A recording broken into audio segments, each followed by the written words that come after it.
Hey everybody, my name's Drew, and this is the very first ever 1530 Productions show. Thank you so much for watching, whether you're watching live with us right now on twitch.tv. Hopefully we got you all situated and we can help you out with doing signing up on Twitch. We already have Nick commenting. We are live, but thank you so much for watching. Let me first explain what I'm trying to do here with 1530 Productions. I see with the internet how easy it is to create any content nowadays for anybody. You know, this type of talk show element that we're going to do right now could have never happened, 40 years ago, 50 years ago, even 20 years ago. You'd have to buy outrageous equipment, rent public access space, anything like that. Well, all that's out the window, and that's one of the beautiful things about the internet. So I wanted to create a platform where we could create amazing content, some good shows, and more importantly, have interesting discussions. We have this show, the inaugural 1530 production show, Say What, with this person here to my left, who I'll introduce here soon enough. But after that, we're going to have so many other shows coming up. This is just the first of many to come. So make sure that you follow 1530 Productions on Twitch. There'll be a YouTube channel where you can catch all the past broadcasts of all the 1530 Productions show on the YouTube. Make sure you check that out. Make sure you subscribe.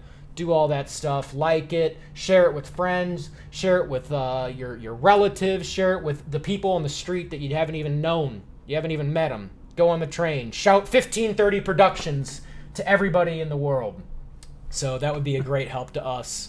And like I said, we're starting with this very first show, Say What, and I need a little help for my very first show, for my very first broadcast. And what better person that I know that helps me out than my very own father, Joe. I'm going to call him Dad throughout the show, but you might know him as Joe. To help him in this very first show called Say What. And I use this show as a generational debate type show. Not even a debate necessarily, as it's more of a discussion. Differences. Me and my father have debated so many things and talked about all the differences between generations and what it was like when he was growing up and what it was like when I was growing up and how that's different. And I thought that would be a great show to bring to a channel or to a website like Twitch, because Twitch is obviously mainly younger people. And I think that it's not only a way to show younger people, hey, this is what it was like when, in the older generations, but I also want to use it as a way to bring older generations to Twitch. I feel like a lot of older generations I've talked to doesn't even know what Twitch is, and I feel like this is the perfect show to do that, to get discussions going. We have Honest Gambler. What is this? An honest gambler. He must not be a very good gambler, if you ask me. But this is Say What, the inaugural show. And first of all, Dad, why don't you tell the people how we met? I don't know how we met, but I think your comment is geared towards this will be a show to talk about current affairs with maybe a little bit of a different spin on it as to what your generation thinks about current affairs. And I'm certainly not speaking for my generation. I'm speaking for myself. Yeah. But maybe just a little bit of a different spin on it, with the idea that at the end of the show, there'll be enough serious discussion about it that hopefully people end up talking about it and debating it amongst themselves, or perhaps for my generation with their own children, grandchildren, until we do another show on the 30th. That's correct. I forgot to mention that. 1530 is not the year the Terrell family immigrated to the Americas. That would have been a little early. 1530 is a general idea that this first show, Say What, will be happening on the 15th and 30th of every month. So obviously today is July 15th. You can already start looking forward to the next show, July 30th. And that's about it. True. With that, you gonna do a 5-minute monologue, or do you want to get right into discussion? I mean, I think we got to get right into discussion because obviously, I mean, that was somewhat of a monologue. In the future shows, I'll probably start off with a more general monologue, not, describing the show every single time. Do But 5 or 10 minutes worth of comedy? I'll do 5 or 10 minutes of comedy on the next show. Like I said, we'll lead into the Okay. next show. This is to start off, and Okay. believe me, I'm going to be cutting chops all show long, so don't you worry about that. Don't you worry about that. Oh, well, I've always been really worried about what you may respond to me and what you may say. I know, and that's why we call it Say What, is because he says so much ridiculous stuff sometimes that I have to call him out on it and just get with I can't do it as well as you can. I say what? I do it this way. Say what? I like that a little bit better. Accent on the question mark of say what, or in a nice way, what'd you say? What'd you say? That's a whole nother show that we got to do. No. Simply say what. I like it. And for all of you out there, please interact with us. Please, I'm looking here at the chat. Please interact with us. My dad's going to need a lot of help with all these discussions. So please help him out, and obviously I'll need a lot of help myself when it comes to anything that's not talking about what pizza's the best or what UFC fight should I watch first. I'm going to need a little bit of help. So I want to let's get started right away with something I feel strongly about. All right. And that is, and I want to preface it before I start by saying I think the younger generation of today is more intelligent than my generation was. Check mark. They're smarter. They are very aware of what's going on. Their skills with things like computer and technology just floor me. However, the question I have is, and it's a statement I'm going to make, I think the current younger generation, and maybe I'm talking about people from 35 and under, maybe even age 30 and under, are extremely conservative people, and they, I think, in many ways are letting themselves be abused, and they're not doing squat about it. And I'd love for you to tell me why. First of all, we have to, when you say, you just throw out the general, the younger people are getting abused in what ways? We've had this discussion before, so I feel like I know where you're going to go with it. But for people that don't know, what ways are the younger generation, what do they need to, stand up against? Well, let me start with saying that I'm born in the early 50s. I lived through what was probably the most fascinating time that you could be alive, the 1960s and even into the 1970s. Mm-hmm. The young generation and young people changed the world. They took to the streets to protest against the draft. Friendly protest, by the way, nonviolent protest. They protested the draft. They protested the war in Vietnam. They protested racial inequality. They protested for women's rights. They protested for more what I would call intellectual freedom. They didn't stand by and just let these things happen. And they did change the world, and it worked. And with some of the things that are going on in the current environment, I don't understand, particularly with the ability that young people have today to communicate via the internet and social media, why they're not doing a similar type thing right now. Excuse me a minute, but let me clarify. This is not a political comment. There's too much in today's world where people want to spin it that, well, this is the far left, this is the far right, this is someone trying to make a very biased statement that fits their political beliefs. Right here in the city of Chicago, in the 1960s, young people at the Democratic National Convention that was held here were shown on live TV, and if you will, they were protesting against the established Democratic Party. A few years later, it was the Republican Party and Richard Nixon that they were protesting against. It was not a movement that sometimes we hear people talk about today for political purposes or a biased situation. They protested over what they believed was wrong, and they presented their evidence, and they didn't care. It wasn't a political statement. And as I say, I'm surprised that your generation doesn't do that, and they just tolerate what is basically given to them. Let me start off by, this is going to be the first and possibly the last time. There's a certain part where I agree with you there.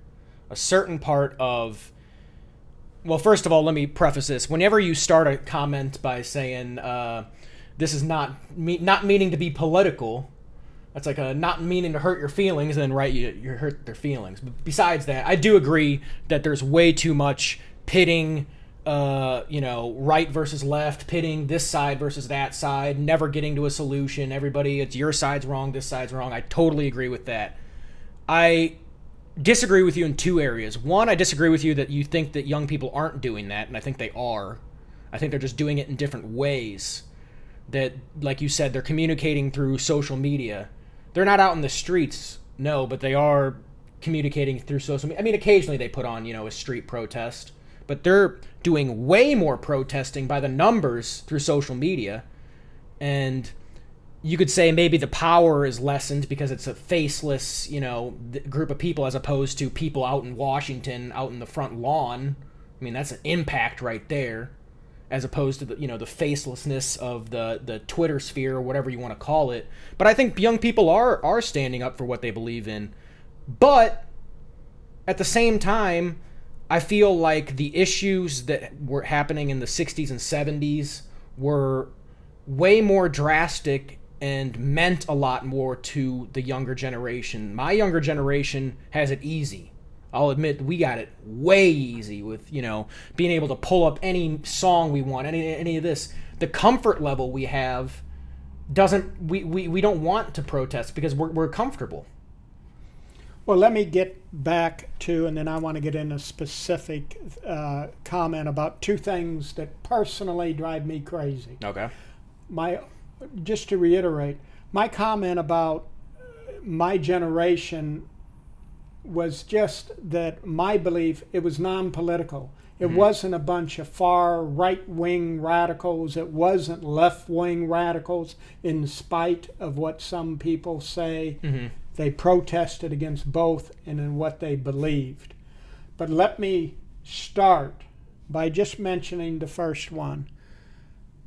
Your generation sends 18-year-old men and women to defend this country against terrorists all over the world, whether it's Afghanistan, whether it's Iraq, whether it's men and women, and they're not all 18, but in many cases they are, and they go to assume that duty so we in the United States, and I'm pointing towards myself, so we can feel comfortable. But somebody is heading off these terrorists, and they're doing this, so I can sleep better at night in this country and maybe not have the threat here because we're tackling the problem, if you will, over there.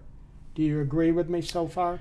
I just disagree with you. What you started off by you saying that my generation is the cause of this. I didn't say your generation was the cause of it. I thought you said my generation is the one sending off the 18-year-olds to go fight. No. Your generation is doing it. Your generation is going. Mm-hmm. I see them on the planes and in the airports, and I look at them, and to me, they look like babies. I'm going, these military young men and women, and I always thank them all, and I'm incredibly proud of every one of them. But they look to me like they're 15 and 16. Mm-hmm. But let me get to my point. My point is this. They go over there, and unfortunately, many of them come back missing legs, arms, or in a body bag because they're dead. And they come back with post-traumatic stress disorder. They come back incredibly messed up.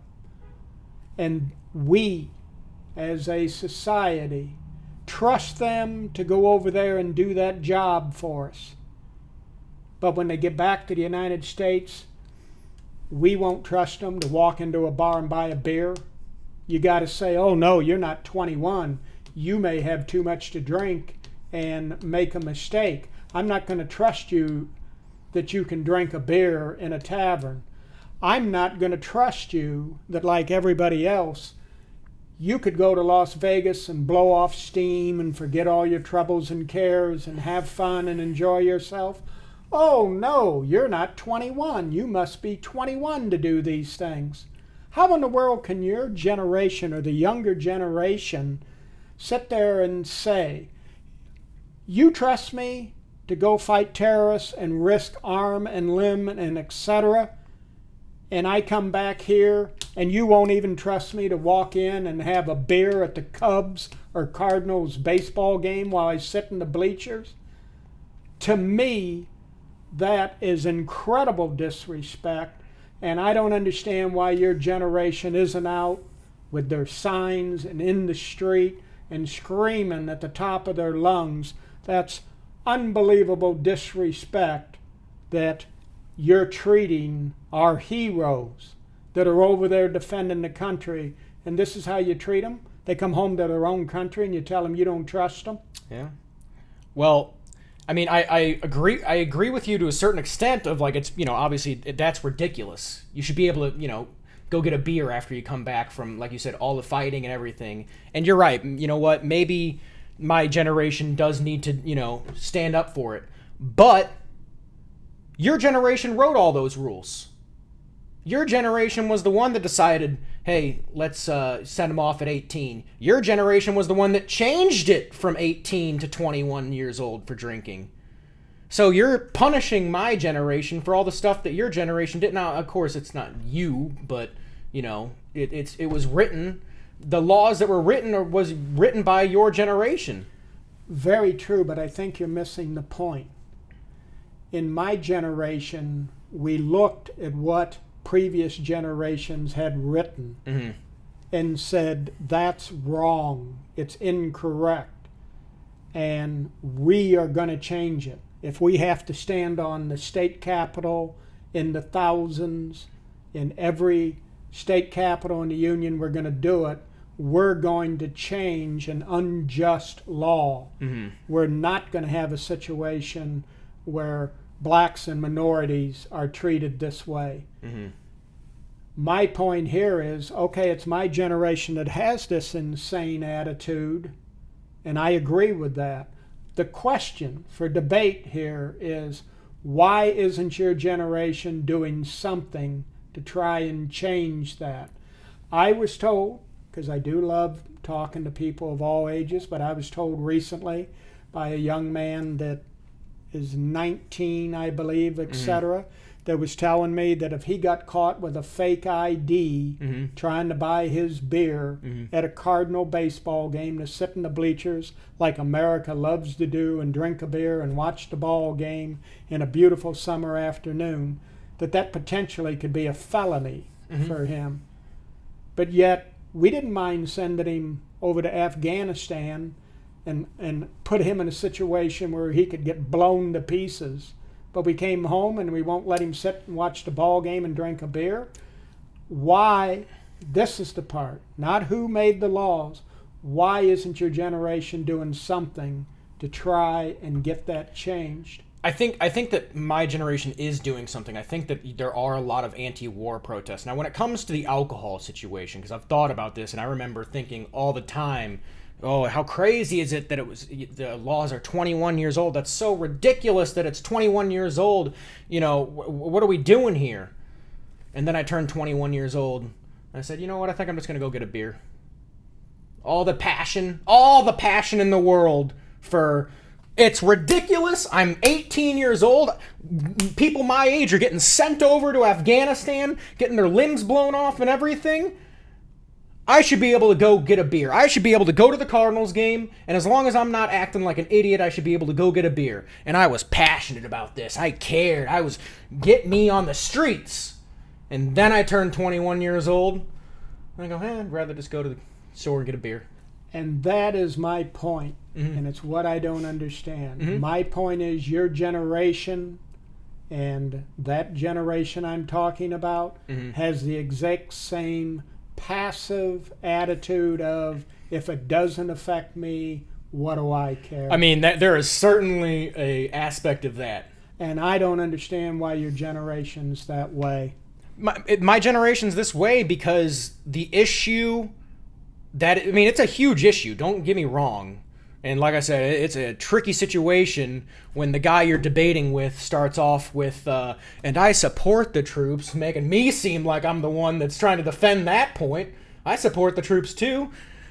Got people in the chat saying I'm out of my league already. I'm just getting started on this show.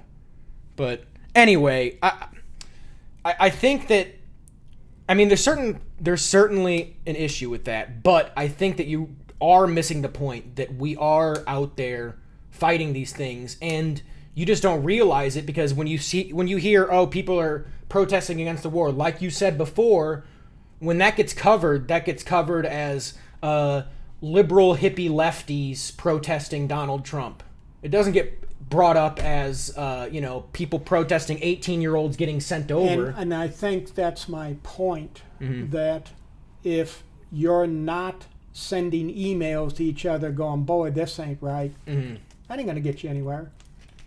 But if you've got 10,000 people carrying signs saying this is unjust, this is not right, you're abusing these people, and you're marching on the courthouse, you're marching on the State House, etc., that will generate the publicity you need to get this change. Because I'm not only talking, this isn't an issue about, well, they should be allowed to drink alcohol. This is an issue about they should be allowed to go into a gambling casino if they so choose to do so. There are all kinds of things that for some reason our society has arbitrarily said, oh no, you must be 21 in order to do this. And it just personally, as I said, upsets me that I see what I envision as your generation accepting it and saying, well, I guess I never thought of it, but what do I care? I'm 21 now and I can go gamble if I want. I can do these things. We trust 18-year-olds to vote. We trust 18-year-olds to decide who is going to hold office and do all these type of things. But simultaneously, we don't trust an 18-year-old to be able to walk in and spend an hour or two pulling penny slot machines in a casino just to pass the time and have some fun. What is that? I mean, for that specific point, I do agree with you. But the point of this discussion was, from the base of it, is why my generation doesn't go out and do something, right? Wouldn't you agree that that's the point of this? I would say it a different way. Yes, why doesn't your generation doing it? But it's back to my original statement. As much as I admire young people, I don't understand why they're so passive, and what I say is so conservative that they're willing to accept these things. What would you say is the women's march that's happened for the past 2 years, where all around the world, the streets of Chicago, the streets of New York, the streets of Dallas, Texas, the streets of Paris, France, the streets everywhere, all over the world, people in the streets standing up for women's rights. That happened this year and last year. That's a huge protest. You think it was all people in your generation out there on the streets? I'd argue that the majority is people in my generation. I agree with you, but I would think, and I do think, look at some of the leaders were older people.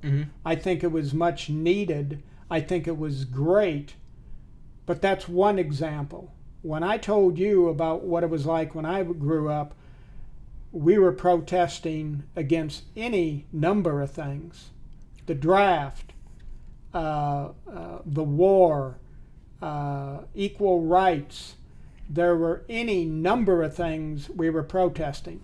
So a tip of the hat that your generation helped in this issue of Me Too, or unwanted sexual abuse, which is horrible.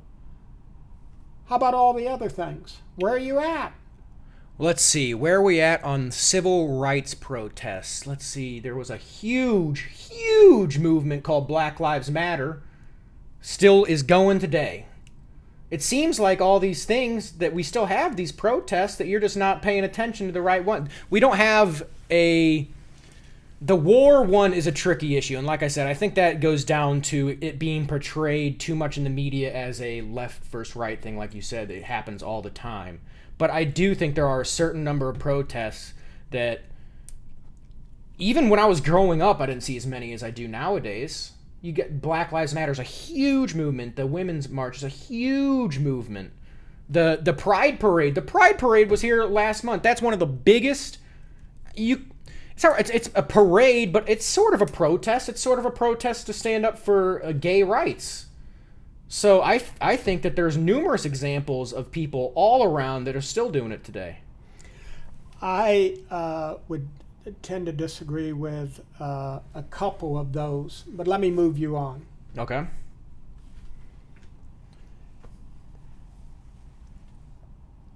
And as you know, and for those that don't, I'm in the investment business and economics in that world. It's about the one thing he does know about is the investment world, and that's about it. But you'd get a few debates about that from a few people. But let's go on to this, because this is something that I see happening, and don't tell me, oh yeah, we discuss this or talk about it, because I know there's not a word said about it. And that is, regardless of which political party it is, regardless of what's going on, and I'll back you up just a little bit to say Republicans, Democrats, who controls the House, who controls the Senate, who controls the White House, it's made no difference. Quote unquote, the current generations are burying your generation in debt that is going to handcuff them and tie their hands to being able to do anything other than in the future pay off that debt. And it's a very dangerous thing to say we're going to have no flexibility. Let me give you some examples. Just back up to recently. People complained because President Obama doubled the national debt and ran $750 billion a year budget deficits. Okay, so we got a new person. President Trump is not proposed a budget yet, but by everybody's calculations, etc., it's going to be over $1 trillion budget deficit. The accumulated budget deficit now is into the $21 to $22 trillion range. Why is your generation not looking at that? Why are they not screaming at the top of their lungs, wait a minute? One might say they should be screaming, say what? Exactly. When it comes time to them saying we're going to run $1 trillion budget, say what is exactly right. Yeah. But my point is this. It's almost like saying your generation is letting my generation live beyond their means. We're taking a federal credit card, so to speak, and just running it up, asking them, raise the limit so I can have more spending. Raise it. Let me charge so I can live well beyond my means. China's going to pay for it. We're fine. Not pay the taxes necessary to do it. And at some point, we're looking to your generation and say, now, you paid the bill. Why in the world would you let your generation be buried in debt and not do something about it?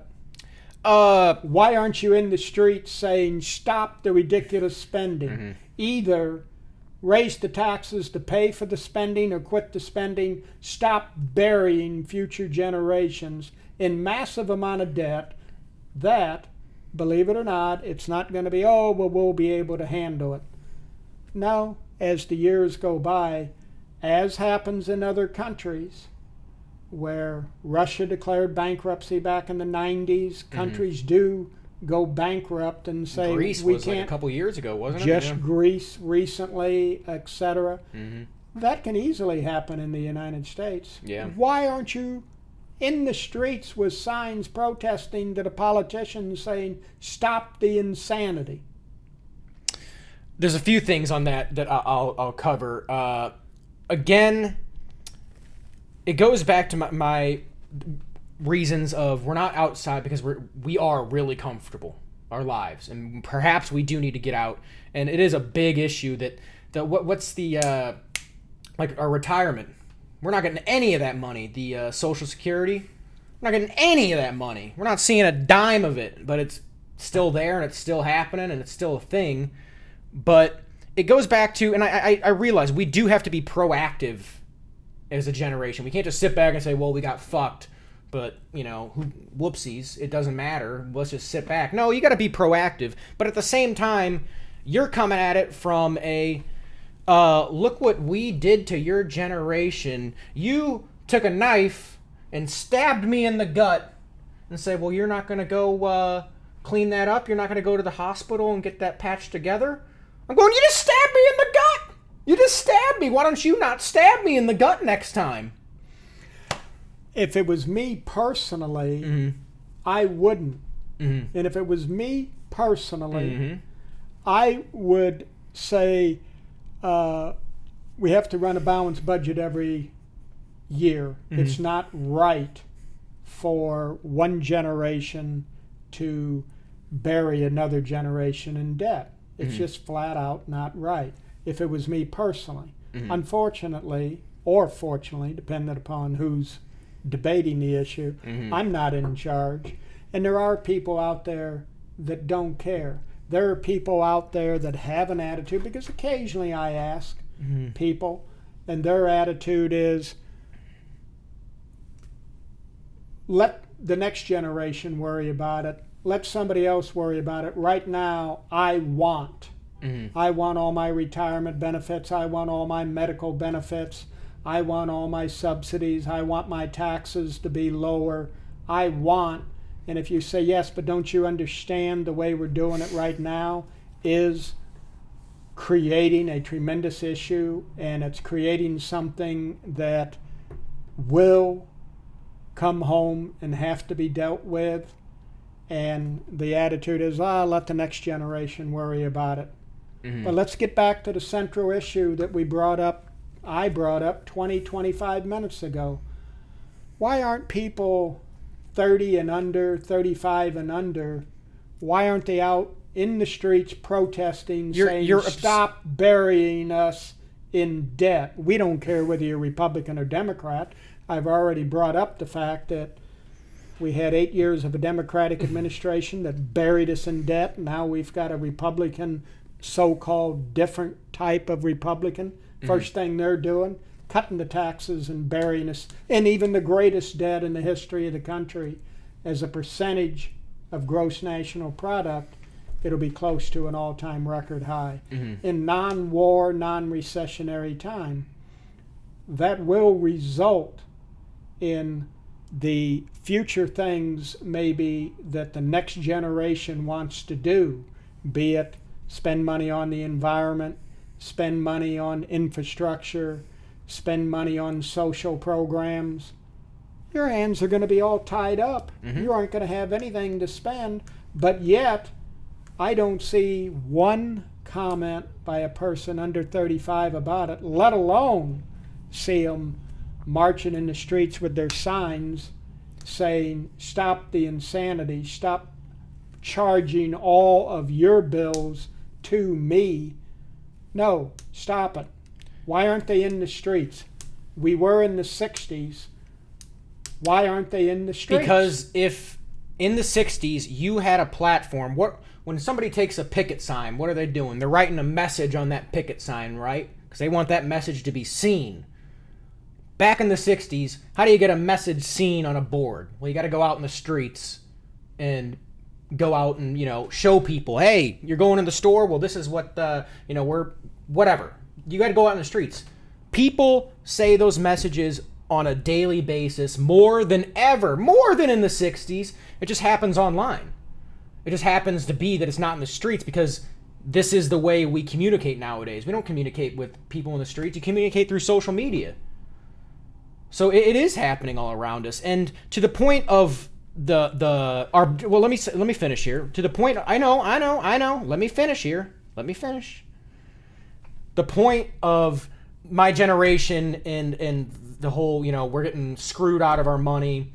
I think it has to do with an education issue and that people my generation just don't know enough about economics to realize what's going on. They see, going back to my generation, how we never protest. And a protest I didn't even agree with, but they did do it, was 5-6 years ago, the 1%, 99% protest. I didn't agree with the message behind it, but that was sure a protest.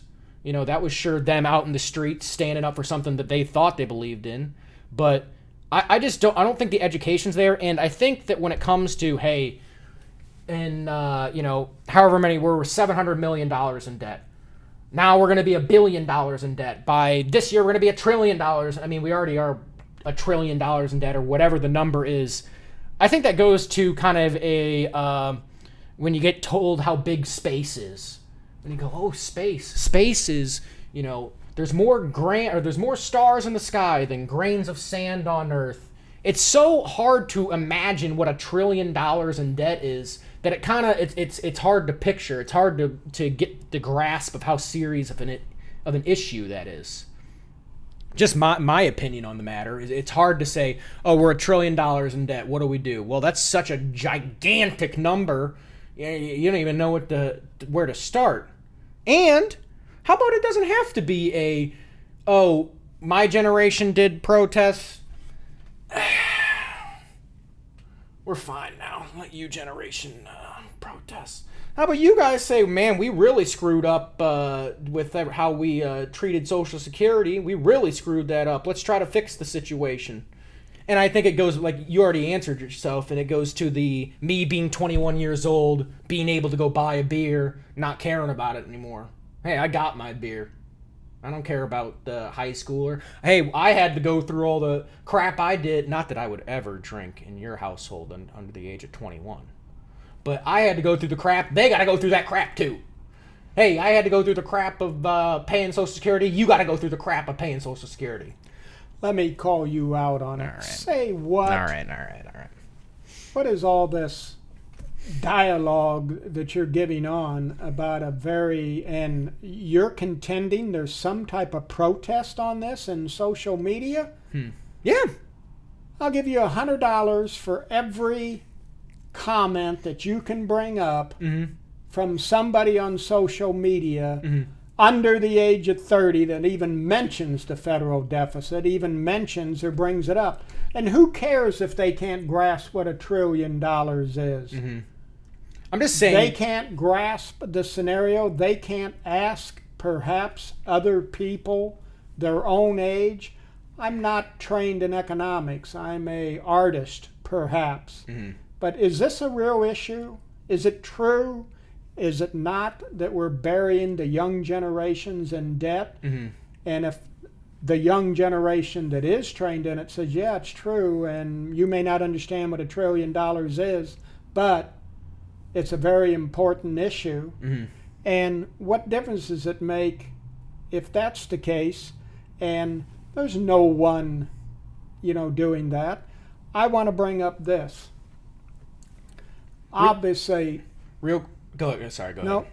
I was just going to say real quick, obviously on the show we encourage people to get in the debate and add to the discussion. Honest Gambler here says, there's no protest in the streets because millennials don't know it's a huge problem. Because mainstream media doesn't tell them because they're too busy covering national anthem protests and Russian hacking, which I tend to agree with. And I do too, but that's my point, that if you were in the streets, not on social media where you're unseen, If there's in Washington, D.C., 40, 50,000 young people, then you are going to be noticed and media will be forced to cover you. And what I started to say is the Gandhi approach of civil disobedience, of no, we are not going to go along with this. We're not going to do this until something changes. We're going to be civilly disobedient. I see none of that. I don't see anyone doing that. Now, again, I remember people camping out on the steps of the State House and a few things like that, saying we're not leaving till this issue is debated, and we want this changed. We want some honest intellectual debate about it. That doesn't happen in today's world. Your generation is what I said at the very beginning of this show. You're very passive. You're very conservative.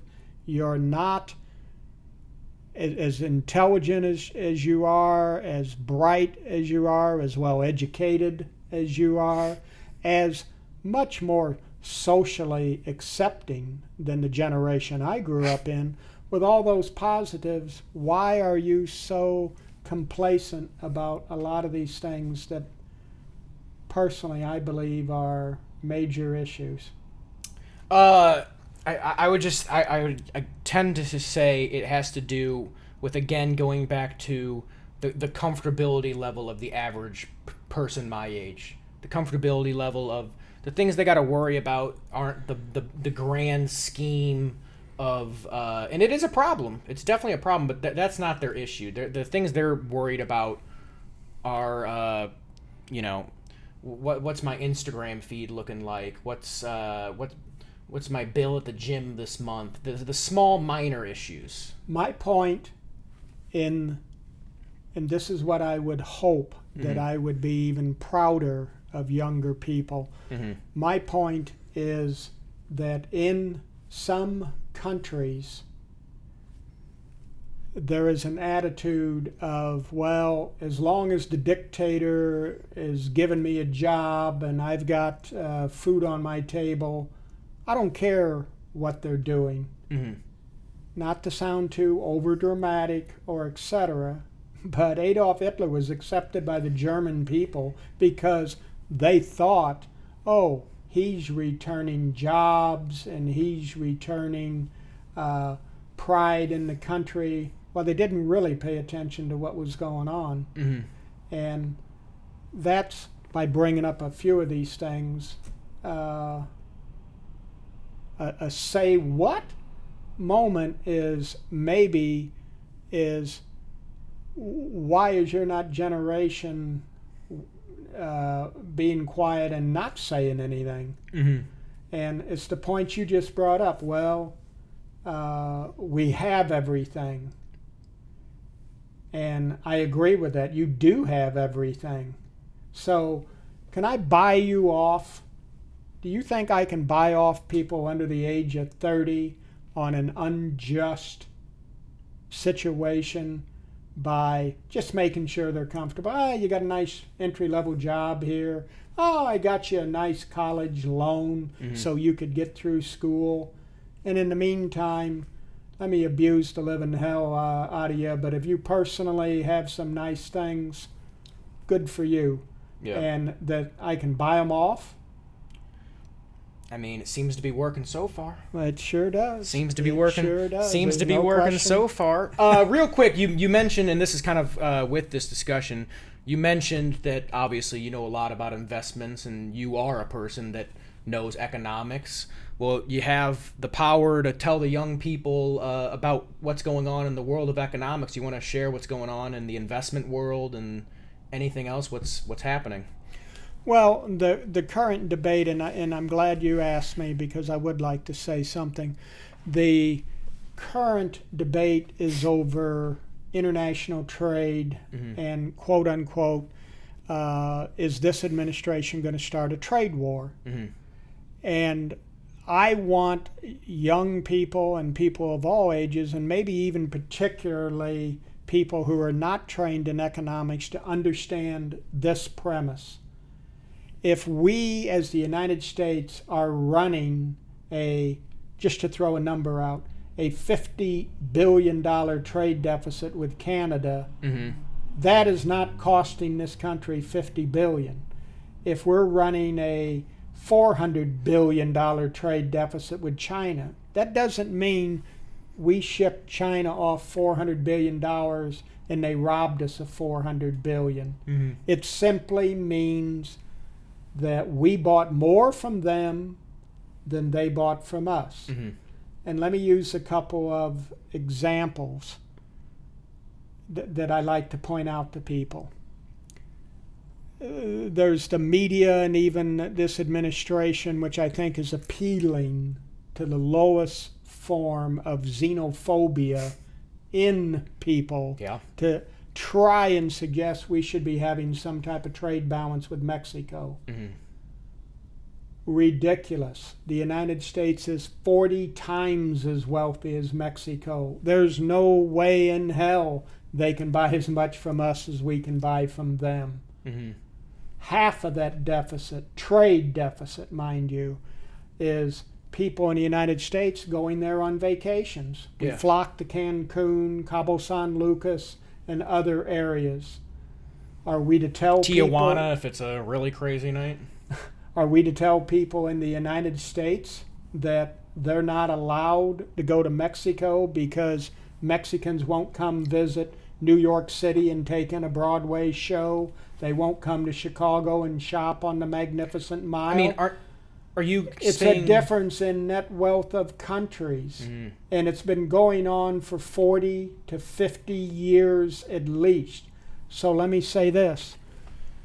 If, in fact, this is a major issue, where's the problem?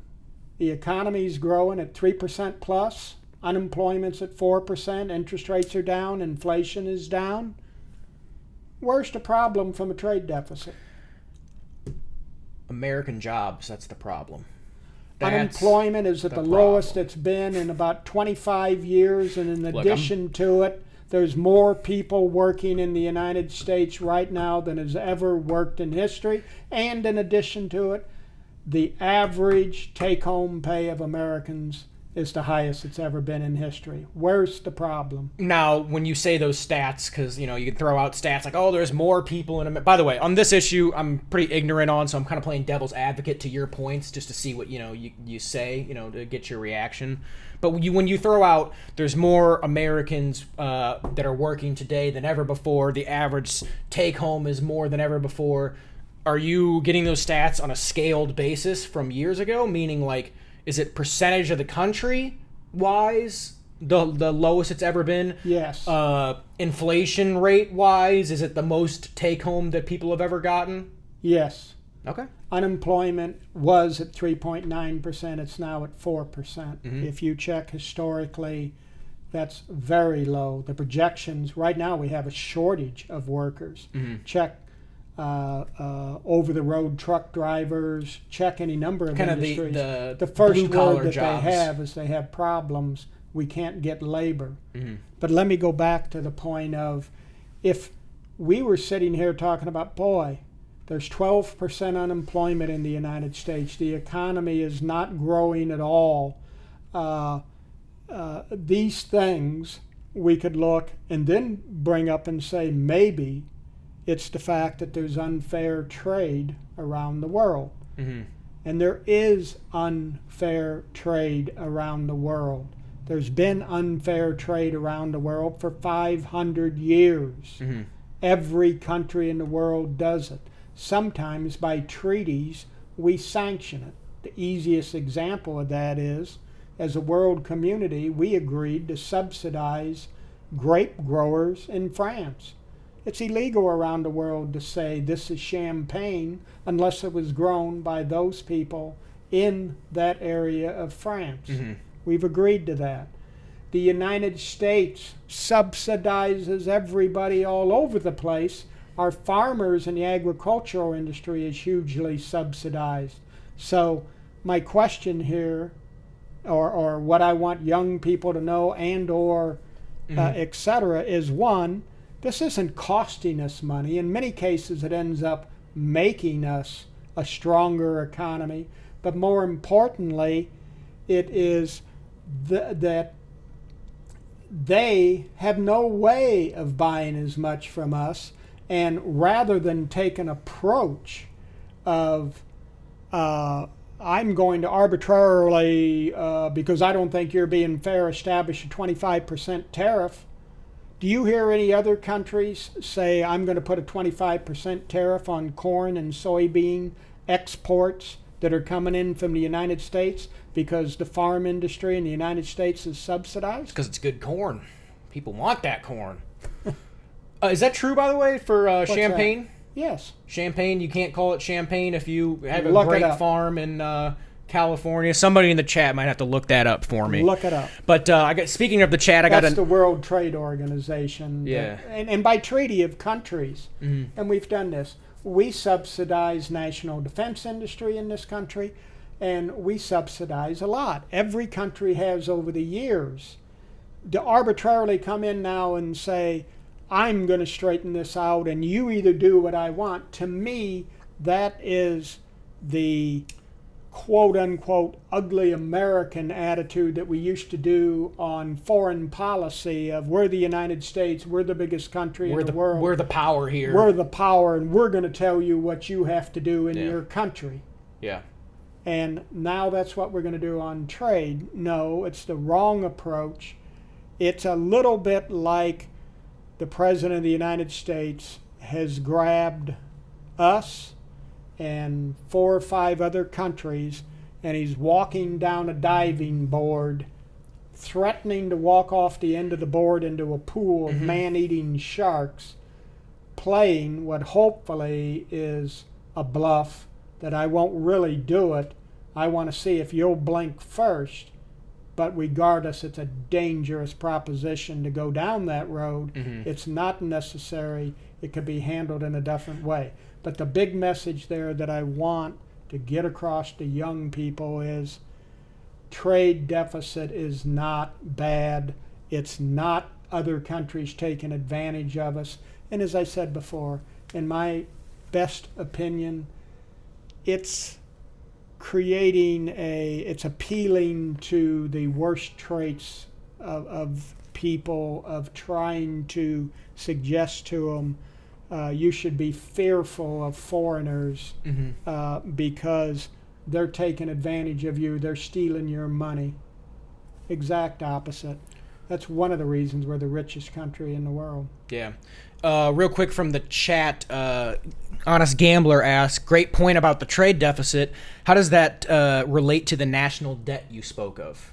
It's two completely separate things.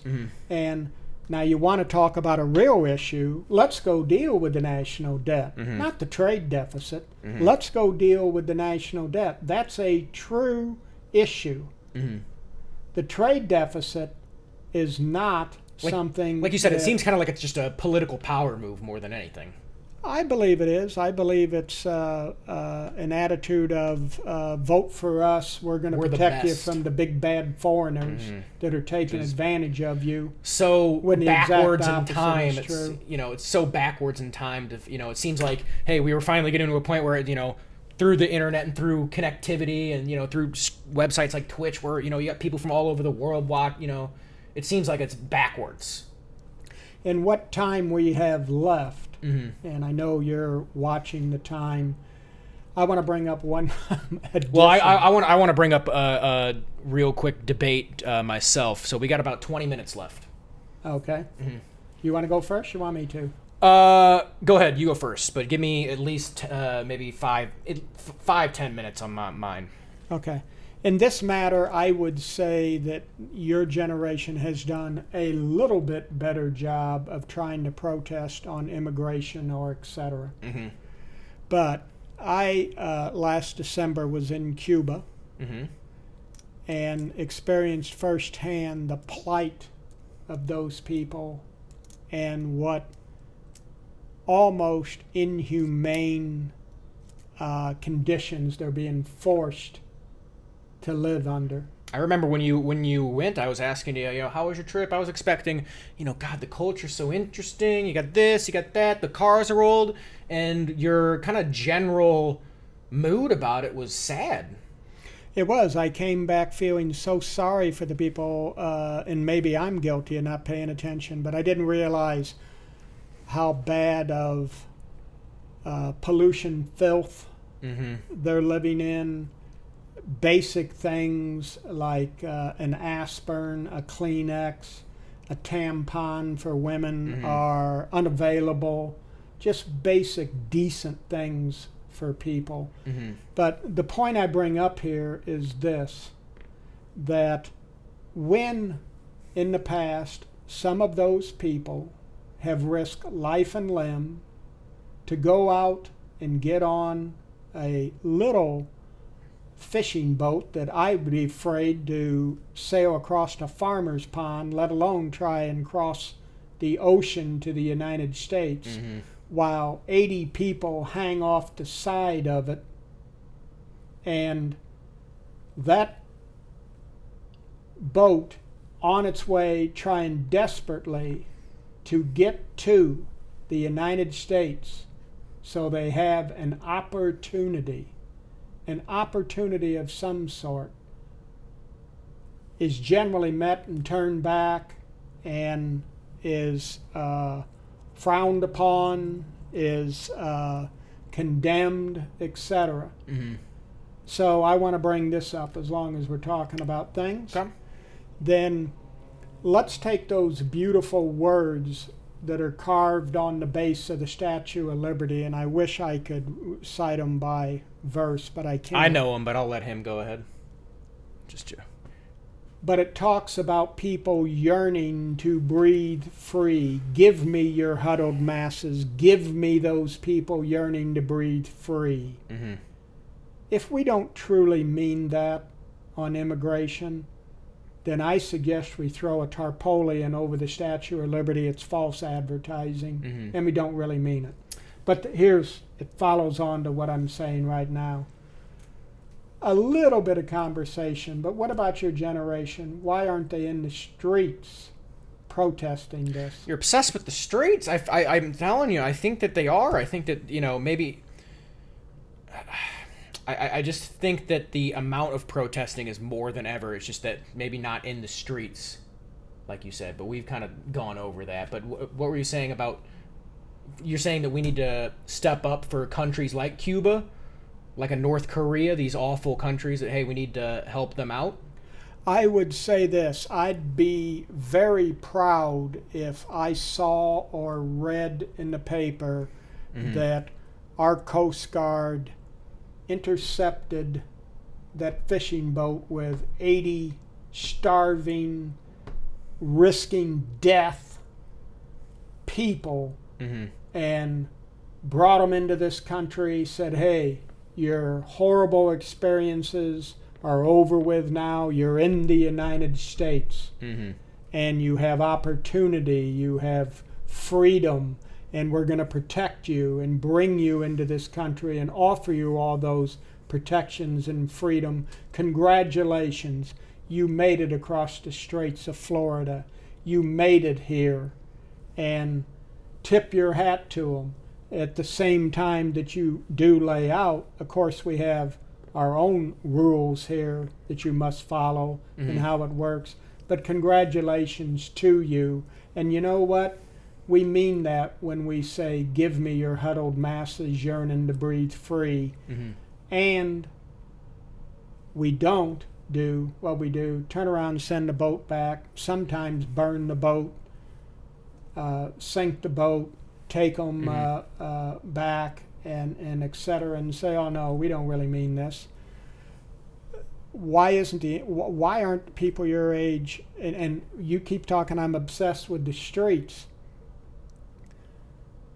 I'm talking about the fact that I grew up in a generation where we changed the world, and we changed it by being civilly disobedient, and we changed it by protesting in the streets.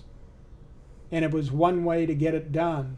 You were bragging about the Me Too movement, or the Black Lives Matter, 99-1 the movement, that 99%. they actually had some protest marches, etc. Why did they do that if it doesn't work? Why aren't...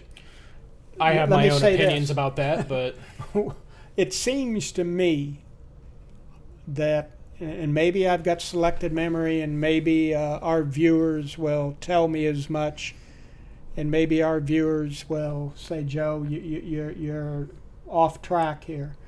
But it seems to me that our generation cared about these issues and wanted to change them, and etc.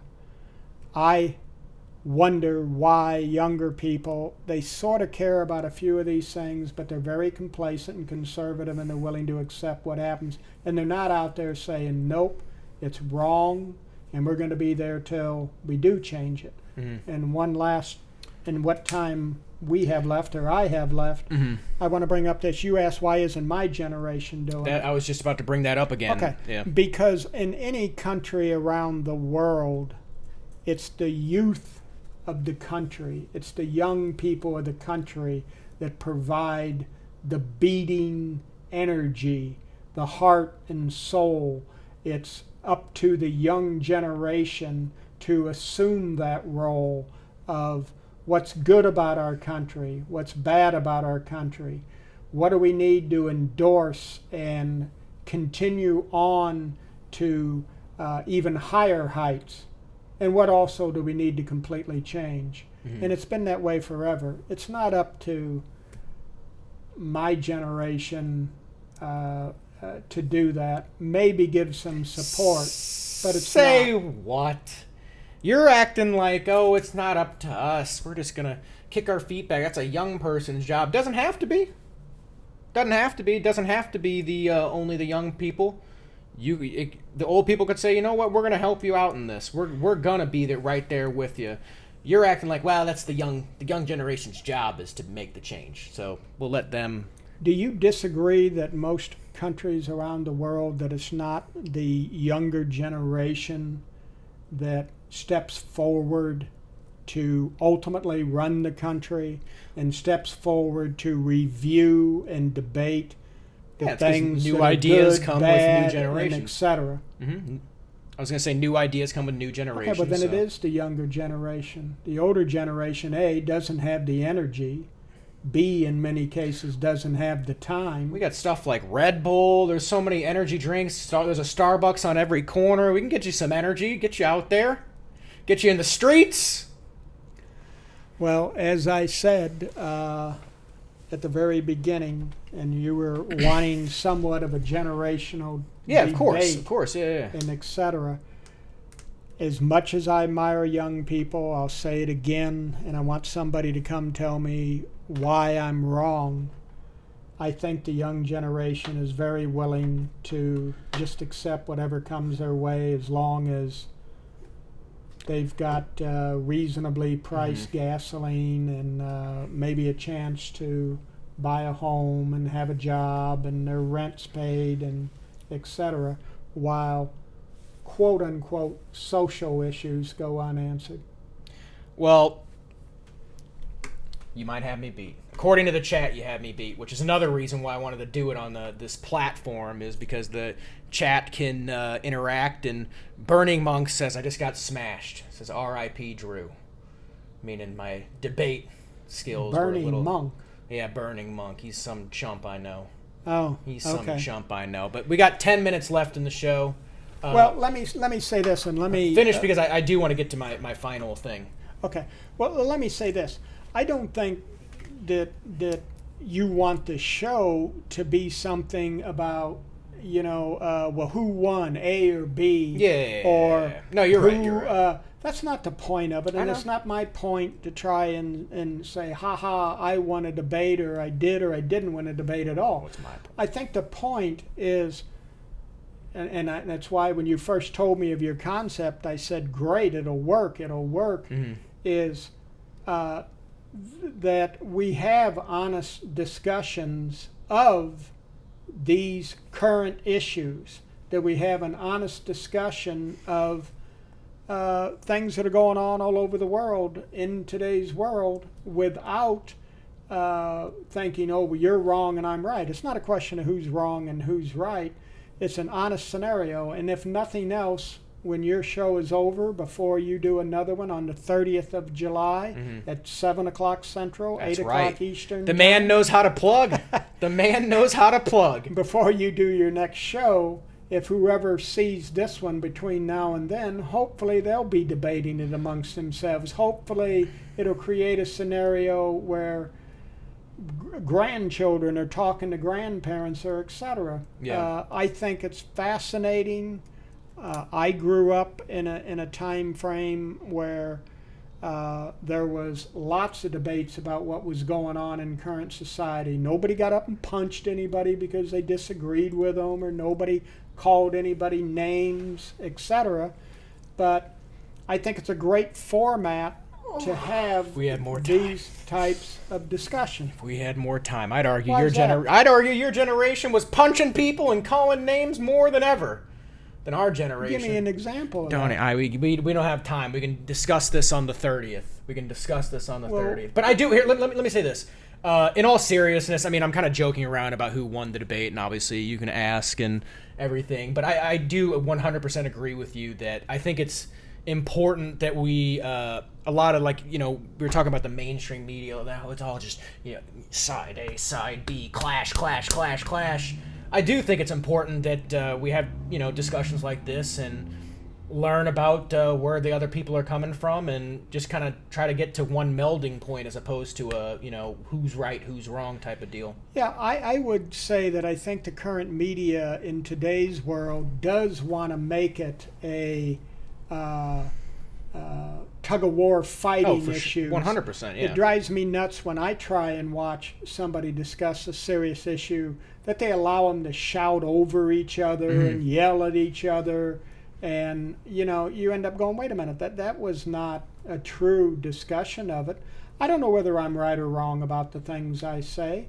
And I hope that you'll get other guests and you'll get some experts in some of these things and truly have a interesting discussion. And I hope the people that have seen this program tonight or might see it on replay on YouTube. That's correct. Man, he knows how to plug. Man, he knows how to plug. I hope it'll create a discussion. It's healthy and it's good. Okay, real quick, we're about to end the show in 5 minutes. Thank you all for tuning in for the very first 1530 production show. Again, this is my generational discussion show. Say what? As I like to, and something you were getting ready to go because I wanted to go, say what? Which means, what did you say? Yeah. Huh? Yeah. All right, but real quick, first of all, thank you so much for checking us out this very first show. We hope to see you on the 30th. It means a lot to me that we actually got this going. It means a lot to me that you're actually here helping me out, so I really do appreciate that. And make sure you follow us on Twitch and everything else like that. To end the show in the way I always kind of want to end these shows, where, you know, it's a lot of heated discussion, you know, where we're talking about some serious issues and everything. But for the last 5 minutes, I want to get to something that's serious, that matters. And as much as it's side A, side B, we don't need any of that. I need a side A and side B right here. I don't know what's coming, so lay it on me. Or say what? Is pizza pasta? This is a family joke and a scenario. I say pizza is pasta. It is not a joke whatsoever. I stand by that pizza is not pasta. Pizza is its own meal, its own dish, and its own thing. Well, then let me follow on. A pizza restaurant, is that an Italian restaurant? No. What is it? If it's a Pizza Hut, that is not an Italian restaurant. That is a pizza restaurant. It specializes in pizza. Pizza is the main dish, right? Pizza can be at an Italian restaurant, but it's not a pizza restaurant. It's an Italian restaurant that serves pizza. A Pizza Hut is a Blaze Pizza where you go through. That's a pizza restaurant because it's mainly pizza. Sure, they have a salad here, a breadstick there, but it's a pizza restaurant. we'll debate more of this and more serious topics, I'm assuming, on July 30th. We will. He's stumped. And, he can debate the economy all day long. He can debate whatever it is. He can debate why the generations aren't out in the streets. But you heard it here first. There is a winner to this, and that is that pizza is not pasta. I'll stand open for an expert to tell me whether I'm right or wrong about that. But I enjoyed the conversation. I always I did enjoy too. interacting with young people. And I meant it when I said as much as I travel and as many times as I'm in airports and on trains, not Amtrak trains, but in major cities and et cetera. And when I see the young men and women in military, I couldn't be more proud Absolutely. to be an American.